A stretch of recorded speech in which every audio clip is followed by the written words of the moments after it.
Who let this stray in, subpolitically in? Somebody call the pound. We got a black dog loose on my floor. That's what Trent Holloway said the second Imani Davis walked into Sterling Atlantic Bank. I'm your new intern, sir. Intern? We don't put animals behind desks. Get out. Last I checked, animals don't graduate summa cum laude, but I'd love to compare resumes. The whole floor stopped breathing. Holloway's jaw clenched. He stepped forward and swung his open palm straight across her face. Slap. One open hand, full force, right across her face. The sound cut through the floor like a whip crack. You'll never last here, black girl. Nobody moved. Nobody spoke. She pressed her hand to her burning cheek, looked him dead in the eye, and didn't move an inch. Few people knew what that silence would cost him. 3 weeks before that slap, Imani Davis sat across from her father at the dining table of their brownstone in Georgetown. Graduation cap still on the shelf. Summa cum laude in finance from Howard University. 22 years old and already restless. Her father stirred his coffee and said one thing. You're going in under your own name. No title, no favors, no shortcuts. If you can't survive the floor, you can't lead it. Her father was Raymond Davis, chairman of Sterling Atlantic Bank. The man whose signature sat on every quarterly report and whose face hung in the lobby of every branch on the Eastern Seaboard. He'd started as a teller at 23, worked every rung, took every hit. And now he sat at the top of one of the most powerful financial institutions on the East Coast. But Imani didn't want the top. Not yet. She wanted the floor. What if they find out who I am? Raymond set down his cup. Then you'll know whether they respect you or your last name. Either way, you'll learn something. So she applied through the general portal, used her own transcript, wrote her own cover letter, listed no family connections, checked no boxes that didn't belong to her, got placed at the downtown Manhattan branch, the busiest, most competitive location in the network. She didn't know who ran it. Trent Holloway, senior vice president, 46 years old, 18 years at Sterling Atlantic. He'd built that branch from a mid-tier office into the highest-grossing location in the state. And he ran it the way he ran everything. Loud, tight-fisted, and with zero tolerance for anyone he considered beneath him. The staff didn't respect him. They feared him. HR complaints had been filed 4 times in 3 years. Every single one disappeared. Because Trent had one friend in the right place. Colton Briggs, the branch's head of human resources. Golf buddy, college roommate, fraternity brother from Dartmouth. The kind of friend who made problems go away before they ever reached a desk that mattered. Together, they had built something worse than a toxic workplace. They had built a sealed system. Complaints went in, nothing came out. And anyone who pushed too hard found themselves transferred, sidelined, or quietly encouraged to resign. The morning Imani walked in, Trent saw exactly what he wanted to see. Young, black, alone. No connections, no protection. Easy target. He didn't check her file. He didn't read her transcript. He didn't even glance at the placement letter sitting in his inbox. He didn't care. What he also didn't notice was the thin gold bracelet on her left wrist. Simple. Elegant. 2 letters engraved on the inside of the clasp. R.D. Nobody on that floor had any reason to look twice at it. Not yet. By the end of that first morning, Imani had been slapped, humiliated, and reassigned to a supply closet on the 3rd floor. No desk, no computer, no access badge. Just a folding chair and a door that locked from the outside. The supply closet smelled like toner and old carpet. Imani sat in the folding chair for 2 hours that first morning. No one came. No orientation packet. No welcome email. No login credentials. Just the hum of fluorescent lights and the muffled sound of phones ringing on the other side of the wall. At 11:15, she stood up, smoothed her blazer, and walked back onto the floor. Trent Holloway spotted her before she made it 10 steps. "Who told you to leave your station?" "I was waiting for my assignment, sir. No one came." "Your assignment?" He leaned back in his chair and grinned at the 2 associates sitting across from him. "You hear that? She thinks she has an assignment." The associates laughed. Not loud, but loud enough. You want an assignment? Fine. He pointed to the break room. Coffee station's filthy, go clean it. When you're done, the bathroom on the second floor needs paper towels. After that, come find me and I'll decide if you're worth talking to. Imani didn't blink. I was hired as a finance intern. My placement letter says, your placement letter doesn't mean a damn thing in my branch. He stood up, 6'2", leaning over her. You do what I tell you, when I tell you, or you're gone by Friday. Are we clear? She cleaned the coffee station. She restocked the bathroom. She came back at 1 o'clock, stood in front of his desk and said, done. He didn't look up. The lobby trash cans, all 6 of them, then mopped the entryway. Rain tracked in mud this morning. Sir, that's custodial work. You're whatever I say you are. She did it. For 3 days, that was her life. Cleaning, fetching, carrying boxes, restocking printer paper, running personal errands, picking up Holloway's dry cleaning, grabbing lunch orders for people who wouldn't even look at her. Not once was she given access to a computer. Not once was she invited to a meeting. Not once did anyone on that floor speak to her like a colleague. On the second day, it got worse. A client walked in for a 10 o'clock appointment. Well-dressed, mid-50s, the kind of man who expected coffee in his hand before he sat down. Holloway greeted him personally, walked him past the reception area, and stopped right next to where Imani was wiping down the front counter. Don't mind her, Holloway said, loud enough for the whole lobby to hear. That's our little charity case. Corporate sent her over. Diversity quota. You know how it is. The client chuckled, didn't even look at Imani. She kept wiping. Her hand didn't shake, but something behind her eyes went very still. That afternoon in the break room, 2 associates, young, mid-20s, the kind who laughed at Holloway's jokes because they thought it would save them, stood by the microwave talking in voices they thought were low enough. I feel bad for her, honestly. Then say something. To Holloway? You remember what happened to Janet? 1 email, 1, and she was gone in 2 weeks. So what do we do? Nothing. Same thing everyone does. they didn't know Imani was in the hallway. She heard every word. She stood there for 10 seconds. Then she walked away. That night, Imani sat on the edge of her bed in her studio apartment in Midtown. Lights off, still in her work clothes. The blazer she'd pressed that morning smelled like floor cleaner and bleach. She picked up her phone, put it down, picked it up again. She wanted to call her father. Wanted to say, come get me, it's not worth it. They don't see me as a person, they see me as a punchline. But she didn't dial. She thought about what Raymond had said at the dining table. If you can't survive the floor, you can't lead it. She hated those words that night, hated how true they felt, hated that surviving meant swallowing something sharp and pretending it didn't cut. She set her alarm for 5:45. She went to sleep. She showed up the next morning. On the 4th day, something shifted. Imani arrived early, 6:45, before anyone else. She sat at an empty desk near the back of the floor, opened her laptop, her personal one, and began reviewing the branch's most recent quarterly performance report. It was public, posted on the bank's investor page, but nobody at that branch ever expected an intern to read it. By the time the first employees arrived at 8, she had 17 pages of notes. At 9:15, Holloway held his weekly staff meeting. 16 people around the conference table. Imani wasn't invited. She stood by the door holding a tray of coffee cups she'd been told to prepare. Holloway was mid-sentence, walking the team through a client retention problem that had been dragging down the branch's numbers for 2 straight quarters when Imani spoke. The retention issue isn't pricing, it's the onboarding delay. The room froze. Holloway turned slowly. Excuse me? Your average client onboarding takes 11 days. Industry standard is 5. That gap is where you're losing them. They sign, they wait, they leave. It's not loyalty, it's patience, and it's running out. Silence.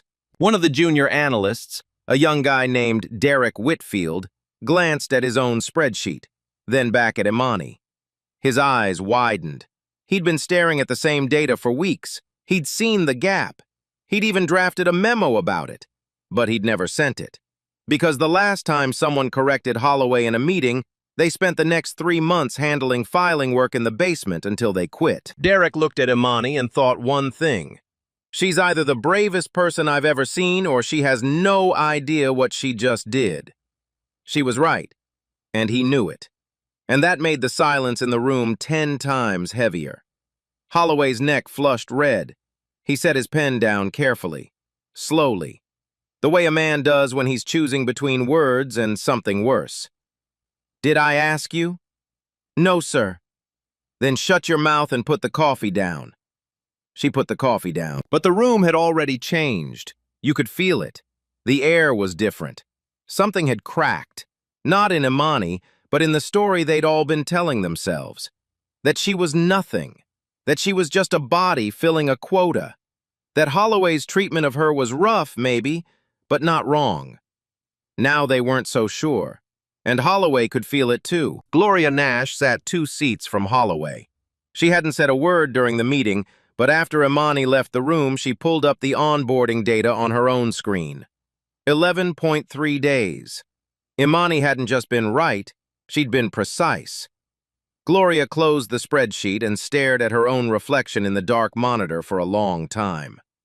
By Thursday of the second week, Holloway made his move. Not with words this time, with systems. He revoked her building access after 6 p.m. She could no longer stay late. He blocked her personal laptop from the branch Wi-Fi. He reassigned her to a windowless office on the 2nd floor, alone, and told the team she had been moved for performance concerns. He sent an email to the full staff. "Please do not include the intern in any client-facing communications, meetings, or file-sharing systems. She is under review." Under review. For what? Nobody asked. Nobody had to. The message was clear. Stay away from her. It worked, for most of them, but not all. Elaine Foster, 53, Senior Operations Manager, 21 years at Sterling Atlantic. She'd seen people come and go. She'd seen Holloway do this before, never this badly, but the pattern was the same. Find someone vulnerable, isolate them, break them down until they quit, then call it poor culture fit, and move on. Elaine brought Imani lunch one afternoon, set it on the desk in the windowless room, didn't say much, just sat with her. "You're Raymond's daughter, aren't you?" Imani looked up, careful. "How did you—" "The bracelet." Elaine nodded toward the gold chain on her wrist. "I've been at this bank long enough to know those initials, R.D. Raymond Davis. I was there the year he became chairman." Imani's voice dropped. "Please don't say anything." "I won't. He wanted me to do this on my own. No name, no title, just see if I could make it." Elaine studied her for a long moment. Then she nodded. "You're making it, sweetheart, whether they see it or not." She left the room without another word. But Holloway wasn't done. On Friday of that second week, he pulled his final card before the weekend. Staff meeting, full floor, 16 people standing around the open trading area. He called Imani up to the front. "Since our little charity case thinks she knows more than everyone in this room," he said, voice dripping, "let's give her a test, right here, right now."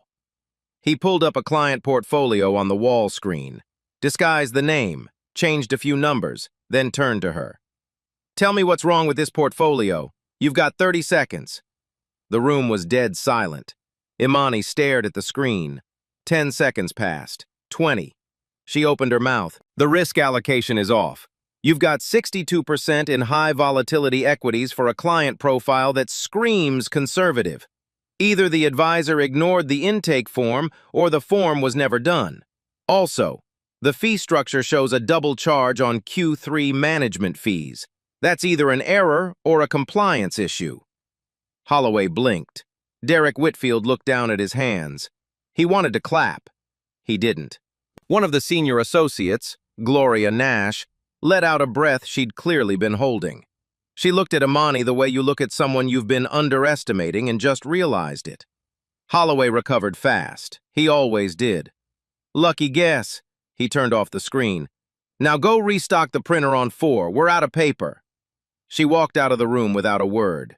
Behind her, the silence was louder than anything Holloway had ever said. That evening, Imani sat in her car in the parking garage. Engine off, hands on the wheel. The parking garage was empty, just concrete and fluorescent hum and the sound of her own breathing. She picked up her phone and dialed. It rang twice. "Hey, Dad." She didn't say much. Didn't tell him about the closet, the mop, the slap, the test. She didn't tell him about the client in the lobby, or the associates in the break room, or the nights she spent sitting in the dark wondering if any of this was worth it. She just said, "I'm still here." On the other end, Raymond Davis was quiet for a moment. "Good," he said. "That's all I needed to hear." She hung up, sat in the dark for a long time, longer than usual. Then she drove home. Monday morning of the third week, Imani did something she'd been avoiding since day one. She filed a formal complaint. She walked into the Human Resources office on the 4th floor at 8:30 sharp, sat down across from Colton Briggs, head of HR, 15 years at Sterling Atlantic, and Trent Holloway's closest friend since their fraternity days at Dartmouth. She didn't know that part yet. Imani laid it out. The slap on day one, the supply closet, the custodial assignments, the public humiliation in the staff meeting, the email banning the entire floor from speaking to her. She was calm, precise. She had dates, she had times. Colton listened with his hands folded, nodded at the right moments, wrote 3 lines on a yellow legal pad. Then he closed the pad and smiled. "I appreciate you coming forward, Imani. This is exactly the kind of thing we take seriously." "So what happens next?" "I'll open an internal inquiry. These things take time, usually 4 to 6 weeks. In the meantime, I'd recommend keeping a low profile. Don't engage with Mr. Holloway directly. Let the process work." 4 to 6 weeks? I'm only here for 8. "I understand, but we have to be thorough, fair to all parties." She left that office with a pit in her stomach she couldn't name. By Wednesday, she understood why. Holloway called her into his office at 10 a.m. Door open. Everyone on the floor could hear. "I got a call from HR this morning." He leaned back, arms crossed, smiling. "You filed a complaint against me?" She said nothing. "Let me tell you how this works, sweetheart. I've been at this bank since before you could read. Colton Briggs and I built this branch together. You think a piece of paper from an intern is going to change anything?" He leaned forward. "Here's what's going to happen. You're going to go back to your little room on the 2nd floor. You're going to keep your mouth shut. And at the end of your 8 weeks, you're going to leave quietly, with a mediocre review, and nobody will ever remember your name. That's the best-case scenario." He paused. "The worst case? I make 1 phone call and your placement is terminated today. No review, no reference, nothing. You walk out of here with a black mark on your record that follows you to every bank in this city. Your choice." Imani stood in that doorway for a long moment. She could feel the eyes on her back, the whole floor pretending not to listen while hearing every single word. "Are you done, sir?" "Yeah, I'm done." She turned and walked back to the 2nd floor. That afternoon, she checked her email. The formal complaint she'd filed had been updated in the system. Status: reviewed. No action required. Insufficient evidence to proceed. 3 days. That's how long the 4 to 6 week inquiry lasted. 3 days and a closed file. She clicked on the reviewer's name at the bottom of the report. Colton Briggs. The same man she'd sat across from on Monday morning. From that point, the isolation became surgical. Her email access was restricted. She could receive messages but not send them to anyone outside the branch. Her security badge was downgraded. No access to the trading floor, no access to the conference rooms, no access to the client database. When Derek Whitfield tried to forward her a copy of the weekly analytics brief, something every intern was supposed to receive, his email bounced back with an auto-reply. Recipient not authorized for this distribution list. He walked down to the 2nd floor and knocked on her door. "Hey, I tried to send you the brief. Your email's blocked." "I know." "This isn't right. What he's doing to you, everyone can see it." "Then why doesn't anyone say anything?" Derek didn't answer. He stood in the doorway, hands in his pockets, looking at the floor. Then he said quietly, "Because the last person who went against Holloway got transferred to a branch in Montana. Middle of winter. She quit 2 weeks later." He left the brief on her desk, Printed, not emailed, and walked away. Imani was alone again, but she wasn't doing nothing. Every night she went home and documented everything. Dates, times, witnesses, screenshots of the restricted email, a photo of the HR complaint marked "No action required." She saved it all on a personal drive, encrypted, backed up twice. She never told her father the details. Their calls stayed short. "I'm still here, Dad." "Good." That was it. but Raymond Davis wasn't a fool. He'd been chairman of Sterling Atlantic for 9 years. He knew what happened inside his own branches, and he had people, quiet people, old guard people, who kept him informed. One of them was Elaine Foster. On Thursday of the 3rd week, Elaine made a call from her personal cell phone during her lunch break. She didn't call Raymond directly. She called his executive assistant, a woman named Patricia Holt, and said 6 words. He needs to see this himself. She didn't explain. She didn't have to. Patricia had worked for Raymond long enough to know what those words meant. That Friday, a name appeared on the internal calendar for the Manhattan branch. A routine visit, compliance review, scheduled for the following Monday. The name on the calendar read R. Davis, Chairman's office. Trent Holloway saw it and smiled. A visit from the chairman meant one thing, a chance to perform. He sent an email to the entire staff. "Monday, chairman visit, full professional dress, all hands on deck. I want this floor spotless, every report current, every client file updated, no exceptions." He spent the weekend rehearsing his talking points: revenue growth, client acquisition, staff efficiency. He pressed his best suit. He shined his shoes. He had no idea what was actually walking through that door. Monday morning, 8:45. The Manhattan branch of Sterling Atlantic Bank looked like it had been staged for a magazine shoot. Fresh flowers on the reception desk, every surface wiped, every screen displaying the quarterly dashboard. The staff stood a little straighter, spoke a little softer, smiled a little wider. Trent Holloway stood at the front of the trading floor in a charcoal suit and a silk tie he saved for board meetings. He'd been there since 7, checked the conference room twice, rearranged the welcome packet 3 times, made sure his nameplate was polished and centered on his desk.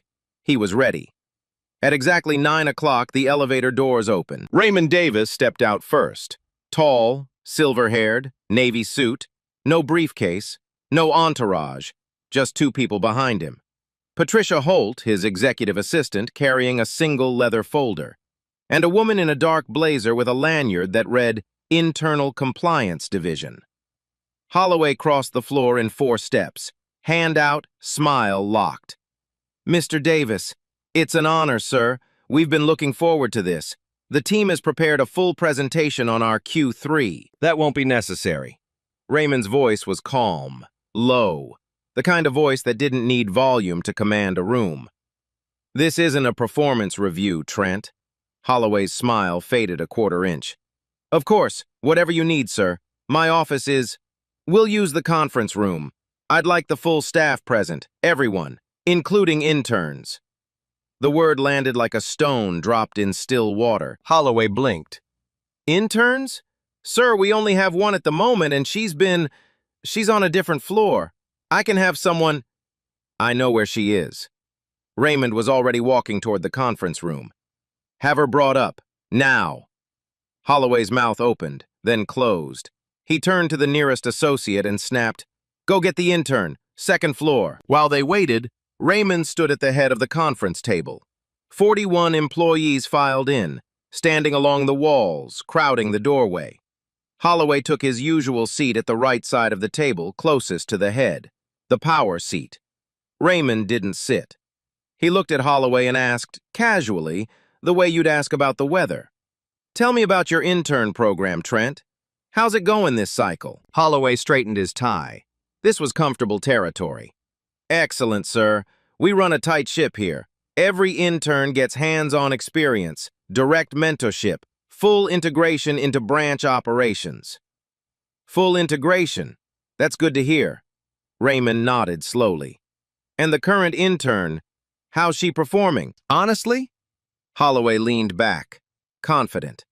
She's been a challenge, attitude problems, resistance to direction.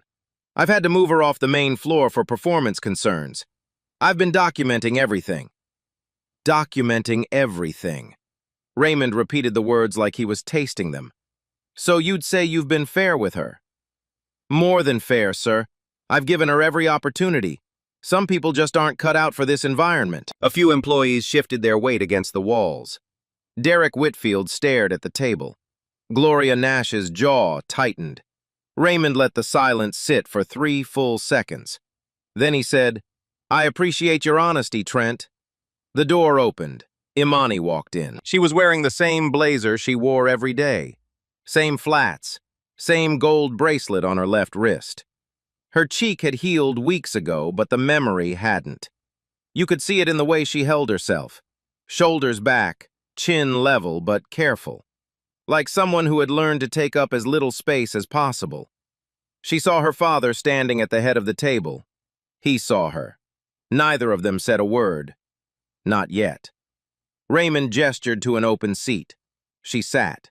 He unbuttoned his jacket and looked at the room for a long, measured moment. Then he spoke. How many of you have worked with this young woman? Silence. She's been at this branch for 3 weeks. How many of you have spoken to her, mentored her, included her in a single meeting? Nothing. Eyes dropped to the table. Pens clicked. Someone shifted their weight against the back wall. Let me rephrase. His voice didn't rise. It didn't need to. How many of you watched a senior executive assault a 22-year-old intern on her first day and did nothing? The air left the room. Holloway sat up straight. Sir, I'm not sure what you've been told, but I haven't been told anything, Trent. I've seen it. Raymond nodded to Patricia, who opened the leather folder and placed a tablet on the table. She tapped the screen. Security footage. High definition. Time-stamped. The trading floor. Day 1. Imani walking in. Holloway's voice cutting across the room. The folders knocked from her hands. The slap. The sound. Even through the tablet's tiny speakers, made someone in the back of the room flinch.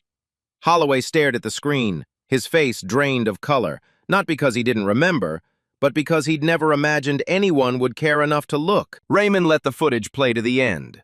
Then he paused it. Imani's face frozen on the screen, hand on her cheek, eyes locked on Holloway. Raymond looked at Holloway, calm, measured, like a man about to drop a boulder off a cliff. You just told me 30 seconds ago in front of your entire staff that you gave this young woman every opportunity, that she had attitude problems, that you documented everything. Is that correct? Holloway's mouth was dry. Sir, Is that what you said? Yes, but context. The context is on the screen, Trent. Raymond turned back to the room. The silence was absolute. Not even the air conditioning seemed to move. This woman, Raymond said, is my daughter. The room didn't gasp. It was worse than that. It was the sound of 40 people understanding all at once that they had made the worst miscalculation of their professional lives. Holloway's face went white. His hands gripped the armrests. His mouth moved twice before any sound came out. That's not possible. She applied through the general portal. Her file doesn't mention me because she didn't want it to. Raymond's voice was steady, final. She came here under her own name, her own credentials, her own merit. She asked for no special treatment. She told no one who she was. Derek Whitfield closed his eyes. His hand pressed flat against the table like he needed something solid to hold on to. Gloria Nash's face flushed red. She stared at Imani, not with pity, but with something closer to guilt. Elaine Foster, standing by the window, let out a slow breath. She didn't smile, but her eyes were wet. She had kept this secret for 2 weeks. Now it was no longer hers to carry. Holloway was spiraling. You could see it happening in real time. Mr. Davis, if I had known... If you had known, you wouldn't have slapped her. If you had known, you would have treated her like a human being. Raymond's voice dropped even lower.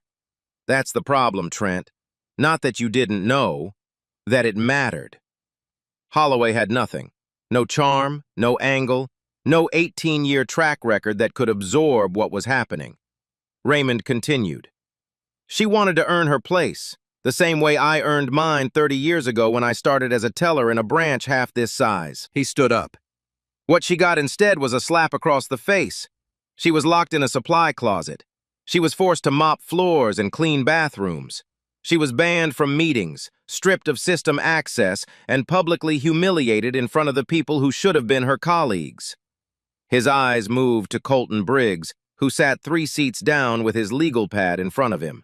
The same yellow legal pad. And when she followed the proper channel, when she trusted this institution enough to file a formal complaint, that complaint was reviewed and closed in 72 hours by the same man who plays golf with her abuser every Sunday. Briggs looked like he was going to be sick. Raymond turned back to Holloway. Trent, stand up. Holloway stood. His legs were not steady. You've been at this bank for 18 years. In that time, you've built this branch into one of our top performers. That's a fact. But here's another fact. Raymond's voice dropped. Quiet. Final. 4 HR complaints in 3 years. All buried. A pattern of intimidation. A culture of silence that you built and maintained. And now, physical assault on an unarmed, unthreatening young woman on her first day of work. He paused. I didn't come here to make a scene. I came here because my daughter, despite everything you did to her, never once asked me to intervene. She documented every incident. She showed up every single day. She did the work you gave her, even when that work was designed to degrade her. He looked at Imani. She earned her place here. You tried to erase it. Imani sat perfectly still. Her hands were folded on the table. The gold bracelet caught the overhead light. 2 letters facing up. R.D. Raymond turned to the woman from internal compliance. Catherine, you have everything you need? Catherine Voss opened her own folder. I do, sir. He turned back to the room. What happens next will not be decided today. But I want every person in this room to understand one thing. He looked at each face one at a time. Silence is a choice, and in this company, that choice has consequences. He buttoned his jacket. This meeting isn't over. We're just getting started. The conference room doors stayed closed for the next 2 hours. What happened inside wasn't a meeting, it was a reckoning. Catherine Voss from Internal Compliance ran the room with the precision of a surgeon. No emotion, no speeches, just evidence, laid out one piece at a time. She started with the security footage. Not just the slap, though she played that twice, frame by frame, with the timestamp visible in the corner. She pulled footage from every camera on the trading floor from Imani's first 3 weeks. The supply closet, the break room, Holloway pointing at the mop, Imani carrying trash bags through the lobby in her blazer while clients walked past. Holloway leaning into a client's ear in the lobby. The audio wasn't clear, but the subtitle transcription read, "Don't mind her. That's our little charity case." A woman in the back row, one of the junior associates who'd laughed at Holloway's joke on day 1, covered her mouth with her hand. Then the emails. The message Holloway sent banning staff from communicating with Imani, projected on the wall screen for everyone to read. The restricted email access. The downgraded security badge. The analytics brief that bounced back when Derek Whitfield tried to forward it. Catherine read the email out loud. Every word. Slowly. Please do not include the intern in any client-facing communications, meetings, or file-sharing systems. She is under review. She looked at the room. Can anyone tell me what this intern was under review for? What specific performance issue triggered this action? Nobody spoke. Because I've reviewed every file in this branch's system. There is no performance review. There is no documented issue. There is no write-up, no warning, no coaching plan. This email was sent to 41 employees with 0 documentation behind it. She let that sit. Then the HR file. Colton Briggs's formal review of Imani's complaint, opened on Monday, closed on Wednesday. 3 days. No interviews conducted. No witnesses contacted. No follow-up. The final line of the report read, "Insufficient evidence to proceed." Catherine looked at Briggs. "Mr. Briggs, did you interview a single employee before closing this complaint?" His voice cracked. I conducted an initial assessment based on yes or no. No. Did you review the security footage that was available to you at the time? I didn't think it was yes or no. No. Did you inform Mr. Holloway that a complaint had been filed against him within 24 hours of receiving it? Briggs didn't answer. He didn't have to. Holloway's own words in his office, "I got a call from HR this morning," had already confirmed it for the entire floor. Catherine pulled up one more document, a side-by-side comparison. On the left, Colton Briggs's calendar for the Monday Imani filed her complaint. On the right, Trent Holloway's calendar for the same day, 11:15 a.m. Briggs, lunch with T.H. Holloway. Lunch, Colton. 45 minutes after Imani sat in that office and laid out her case, the man who was supposed to protect her sat across a table from her abuser and told him everything. Catherine closed the folder. That's a direct violation of Sterling Atlantic's confidentiality policy, Section 12.4. The complainant's identity is protected. You disclosed it to the accused within 1 business day. You then closed the case without conducting a single investigative step. Briggs stared at the table. His hands were shaking. Raymond stood. He didn't raise his voice. He never had to. Trent Holloway. Holloway looked up. The confidence was gone. The charm was gone.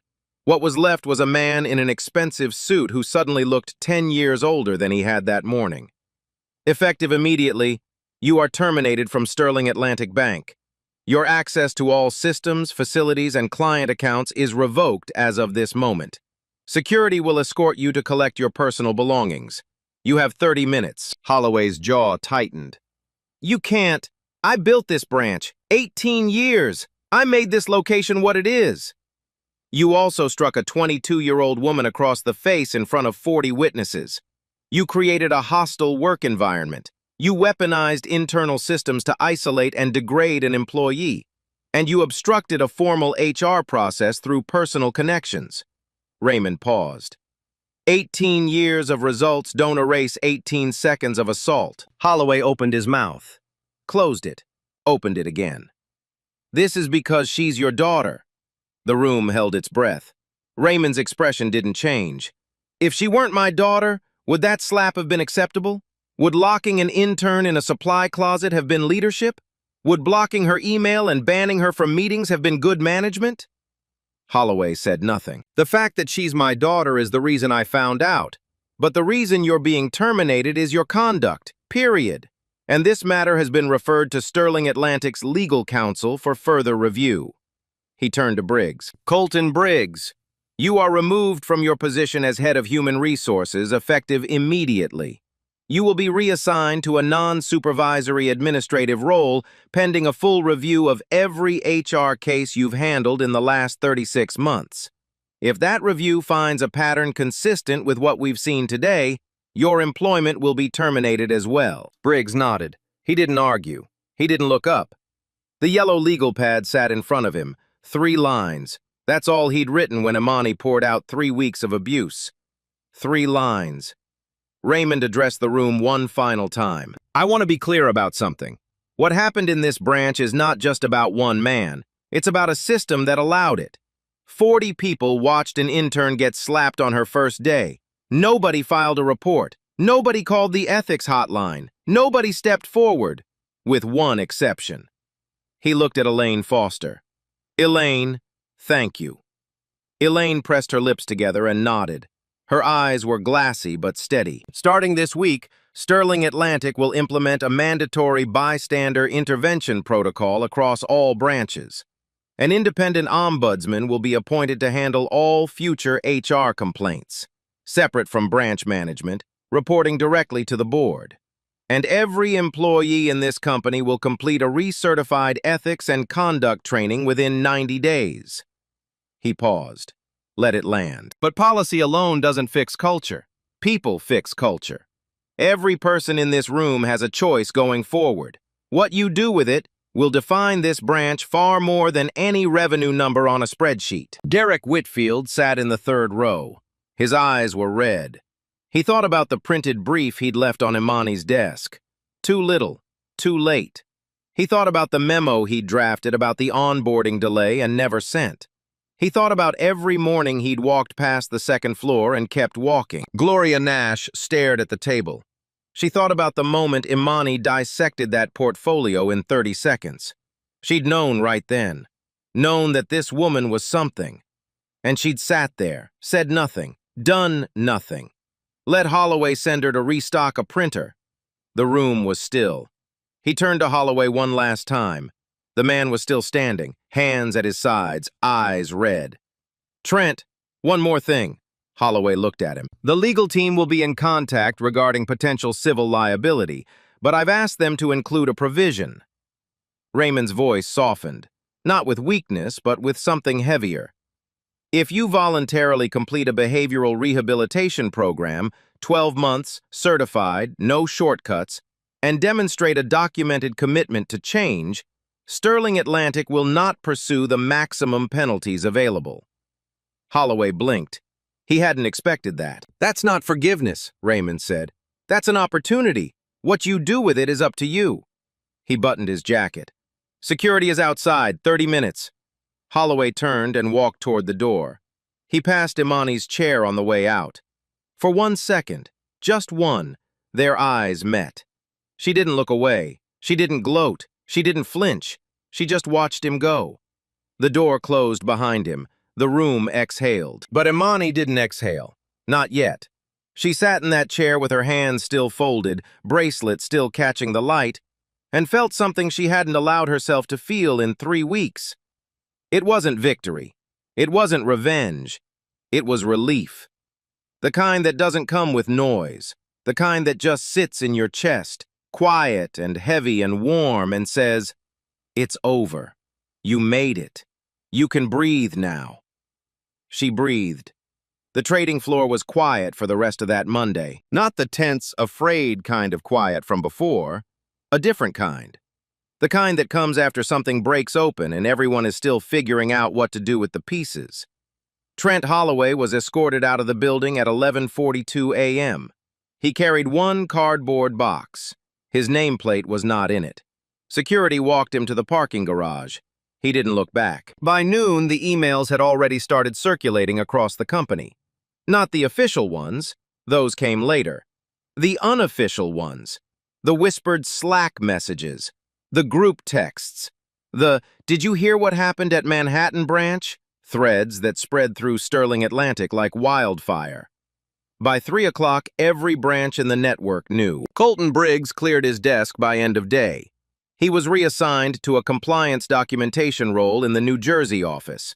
No direct reports, no HR authority, no access to employee complaint systems. His 36-month case review began the following week. Early findings were not in his favor, but the real transformation didn't happen in HR reports or internal memos. It happened on the floor. Tuesday morning, Imani walked onto the trading floor for the first time as a real member of the team. Not the second floor, not the supply closet, the actual floor. There was a desk waiting for her. Third row, clean monitor, fresh login credentials, a Sterling Atlantic coffee mug sitting next to the keyboard, the unofficial signal that you belonged. Derek Whitfield had put it there. He was the first to approach her that morning. He didn't make a speech, didn't apologize with a paragraph, just walked over, set a printed copy of the weekly analytics brief on her desk, and said, "You should have had this 3 weeks ago." She nodded. "Thank you, Derek." "Don't thank me. I should have done it sooner." He went back to his desk. That was enough. Gloria Nash stopped by an hour later. She pulled up a chair, sat beside Imani, and spent 40 minutes walking her through the client management system. Showed her the dashboard, showed her the shortcuts, answered every question without once making her feel like she should already know. "You pointed out that onboarding delay in the staff meeting," Gloria said. "Nobody in this branch had the nerve to say it. Holloway killed that conversation every time it came up. It was just data. Data nobody else was brave enough to read out loud. By the end of the first week, Imani had been folded into 2 active projects. Client retention analysis, the same issue she'd flagged in that staff meeting, and a new hire experience audit, requested directly by Raymond's office, designed to evaluate how every branch in the network treated incoming employees during their first 30 days. She didn't lead the audit. She contributed. Quietly, thoroughly, with the same focus she'd brought to everything else. From the quarterly report she'd studied at 6:45 in the morning to the portfolio she'd dissected in front of 16 silent colleagues. Elaine Foster watched from across the floor. She didn't hover, didn't mother, just kept an eye out the way she always had. One afternoon, she caught Imani's eye across the room and gave her a small nod. Imani nodded back. That was their language now. The independent ombudsman position was posted company-wide by the end of that second week. Applications came from inside and outside the bank. Raymond insisted the final hire report to the board directly, not to branch management, not to HR, not to anyone with a reason to make problems disappear. The bystander intervention training rolled out the following month. It wasn't a checkbox exercise. It was built around real scenarios, adapted, with her permission, from Imani's own documented experience. She didn't attend those sessions as a victim. She attended as a consultant. 3 months later, Imani completed her internship. Her final evaluation was written by Gloria Nash and co-signed by the interim branch manager, a woman named Sandra Caldwell, promoted from within, the first black woman to lead a Sterling Atlantic branch in the state of New York. Imani's evaluation said nothing about who her father was. It didn't need to. It said, exceptional analytical skills, strong communication under pressure, demonstrates integrity and composure beyond her experience level, recommended for full-time placement without reservation. She'd earned every word. 6 months later, Trent Holloway enrolled in a behavioral rehabilitation program in Virginia. 12 months. No shortcuts. He never spoke publicly about what happened at Sterling Atlantic, but those who knew him said something had changed. He stopped raising his voice. He started listening. Whether it was shame or growth, only time would tell. His case file stayed open with Sterling Atlantic's legal team. The civil liability provision remained on the table, contingent on completion of the program. Not 1 day less. Colton Briggs didn't survive his 36-month case review. 7 buried complaints. 3 employees who had quietly resigned rather than fight a system designed to protect the people at the top. His employment was terminated 8 months later. No provision, no second chance. Some doors close because you held them shut for too many others. Sterling Atlantic's bystander intervention protocol became a model. 2 other banks adopted it within the year. The independent ombudsman office processed more complaints in its first quarter than the old HR system had addressed in 3 years. Not because the problems were new, because the people finally believed someone would listen. Imani Davis accepted a full-time analyst position at Sterling Atlantic's headquarters. She requested no special office, no special title. She started on the same floor as every other new hire. On her first day, she passed a young intern standing alone in the lobby, nervous, unsure, holding a folder too tightly. Imani stopped, smiled, and said, "First day? Come on. I'll show you around." Nobody had done that for her, so she made sure she'd be the one to do it for someone else. The bracelet was still on her wrist. 2 letters, R.D. She never took it off. 18 years, that's how long Trent Holloway sat in that chair, one slap, and it was over. And here's the thing about Imani. She had the power to end it on day one phone call, "Dad, come get me," and Holloway would have been gone before lunch.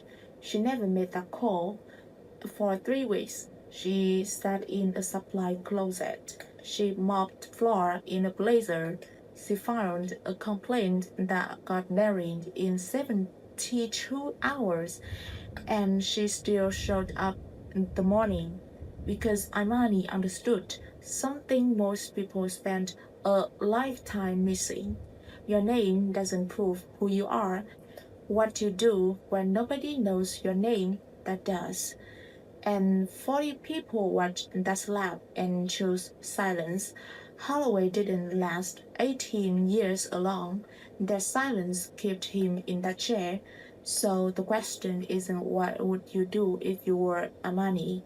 The question is, how many rooms have you been in where silence was the loudest voice? And which side of that silence were you on? Drop a comment. Tell me your story. If this one hit you, share it with someone who needs to hear it. Subscribe if you're new. We do this every week, and remember, silence is a choice. Make sure yours says something worth hearing.